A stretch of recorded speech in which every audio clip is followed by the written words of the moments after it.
नमस्कार, स्वागत है आपका विंध्य भारत में। मैं आपके साथ साक्षी गुप्ता। आइए बढ़ते हैं। मध्य प्रदेश के नए मुख्यमंत्री डॉक्टर मोहन यादव ने 13 दिसंबर को पद और गोपनीयता की शपथ ले ली। डॉक्टर मोहन यादव महाकाल की नगरी उज्जैन के रहने वाले हैं। उज्जैन से प्रदेश के मुख्यमंत्री का एक मिथक जुड़ा है। मिथक है कि प्रदेश के मुख्यमंत्री रात में उज्जैन में नहीं रुक सकते। ये मिथक केवल राज्य के मुख्यमंत्री के साथ नहीं बल्कि प्रधानमंत्री और रियासत के राजा महाराजाओं से भी जुड़ा है। मान्यता है कि उज्जैन में महाकाल विराजे हैं।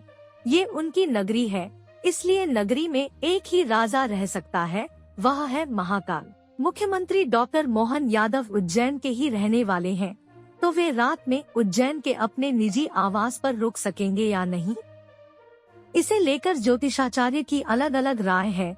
ज्योतिषाचार्य आनंद शंकर व्यास कहते हैं, यदि परंपरा है तो उसका पालन करना होगा। वहीं पंडित विजय शंकर मेहता का कहना है कि यदि राजा मानकर रात गुजारेंगे तो दिक्कत है। आखिर क्या है उज्जैन का मुख्यमंत्री से जुड़ा मिथक? क्यों ये अब तक टूट नहीं पाया है? महाकाल मंदिर के पुजारियों के मुताबिक बाबा महाकाल की अपनी एक परिधि है। यहाँ किसी भी राज्य का मुख्यमंत्री या राजघराने से जुड़ा व्यक्ति इस परिधि से दूर रहता है। महाकाल मंदिर पर जो ध्वज लहराता है उसे धर्मध्वजा कहते हैं। इस धर्मध्वजा की जहाँ तक छाया पड़ती है उस परिधि तक कोई राजा रात में नहीं रुक सकता।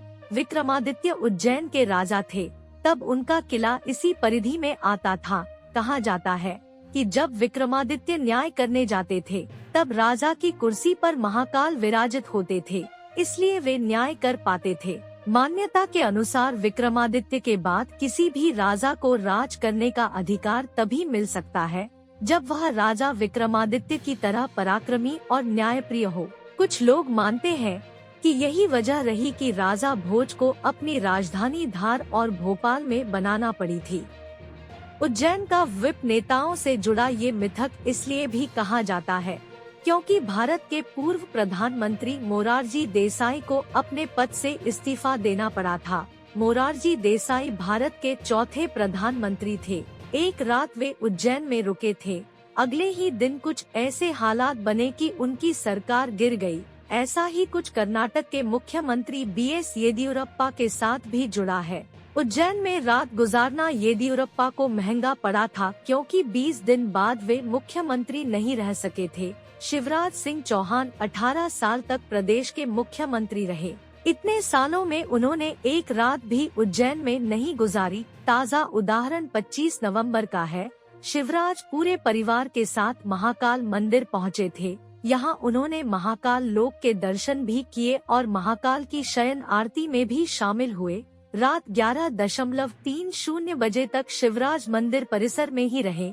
रात 12 बजने से पहले वे उज्जैन की सीमा से बाहर निकल गए और उज्जैन की सीमा से बाहर जाकर मीडिया कर्मियों से बात की। इससे पहले सिंहस्थ महाकुंभ के आयोजन के दौरान भी शिवराज रात 12 बजे से पहले उज्जैन की सीमा को छोड़ देते थे। वे एक हफ्ते तक उज्जैन में रुके थे, लेकिन सिर्फ दिन में उज्जैन में रहते थे। रात होते ही इंदौर चले जाते थे। सिंहस्थ महाकुंभ के दौरान ही भाजपा ने वैचारिक महाकुंभ का आयोजन किया था, जिसका संयोजक दिवंगत सांसद अनिल माधव दवे को बनाया गया था। वैचारिक महाकुंभ का आयोजन उज्जैन में न होकर उज्जैन से 12 किलोमीटर दूर निनौरा गांव में हुआ था। इस वैचारिक महाकुंभ में पीएम मोदी और आरएसएस प्रमुख मोहन भागवत ने भी शिरकत की थी। यहाँ विप के लिए रात गुजारने के लिए कुटिया बनाई गई थी। राहुल गांधी की भारत जोड़ो यात्रा के दौरान दिग्विजय सिंह और राहुल का उज्जैन से बाहर रात गुजरना भी चर्चा का विषय बना था। दिग्विजय सिंह और राहुल गांधी की भारत जोड़ो यात्रा में पैदल यात्री थे। जब यात्रा इंदौर में थी तब वे यात्रियों के साथ ही रुके थे। इंदौर से निकलने के बाद भारत जोड़ो यात्रा उज्जैन शहर की सीमा से पहले निनौरा में रुकी थी। उस वक्त दिग्विजय सिंह ये सवाल पूछा गया था तो उन्होंने कहा था कि वे राजा नहीं है, इस मान्यता पर भरोसा नहीं करते। ये संयोग है कि यात्रा शहर के बाहर रुकी। उज्जैन ग्वालियर रियासत का हिस्सा रहा है। पौराणिक कथाओं के मुताबिक महाकाल मंदिर द्वापर युग में स्थापित हुआ था। इसे 1000 साल पुराना प्राचीन मंदिर माना जाता है। मंदिर का जो मौजूदा स्वरूप है उसे 150 साल पहले सिंधिया राजवंश के राणोजी सिंधिया ने बनवाया था। हालांकि इसके बाद महाराज महादजी शिंदे और महारानी बाइजाबाई शिंदे ने इस मंदिर की समय समय पर मरम्मत करवाई और कई महत्वपूर्ण बदलाव किए। ग्वालियर रियासत अब भले ही न हो, लेकिन उसके परिवार के मुखिया उज्जैन में रात्रि विश्राम नहीं करते हैं। माधवराव सिंधिया के बाद अब ज्योतिरादित्य सिंधिया भी रात में उज्जैन में नहीं रुकते हैं।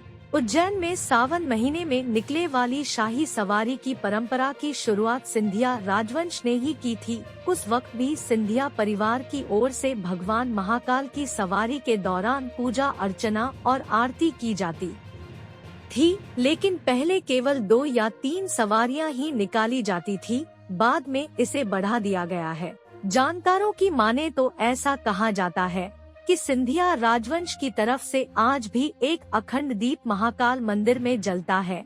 इस अखंड दीप का खर्च भी सिंधिया परिवार ही उठाता है। सिंधिया राजवंश के सदस्य आज भी शाही सवारी में शामिल होते हैं। ज्योतिरादित्य सिंधिया ने इस परंपरा को कायम रखा है। उज्जैन के ज्योतिषाचार्य आनंद शंकर व्यास कहते हैं कि उज्जैन के राजा तो महाकाल हैं। राजतंत्र में ये परंपरा रही है कि यहाँ दूसरे राज्य के राजा रात्रि विश्राम नहीं करते। वे क्षिप्रा नदी के उस पार जाकर भैरवगढ़ में विश्राम करते थे। मोहन यादव हमारे ही शिष्य है, पहली बार सीएम बने हैं। यदि वे पूछेंगे तो उन्हें बताएंगे क्या करना है क्या नहीं करना है। यदि परंपरा है तो उसका तो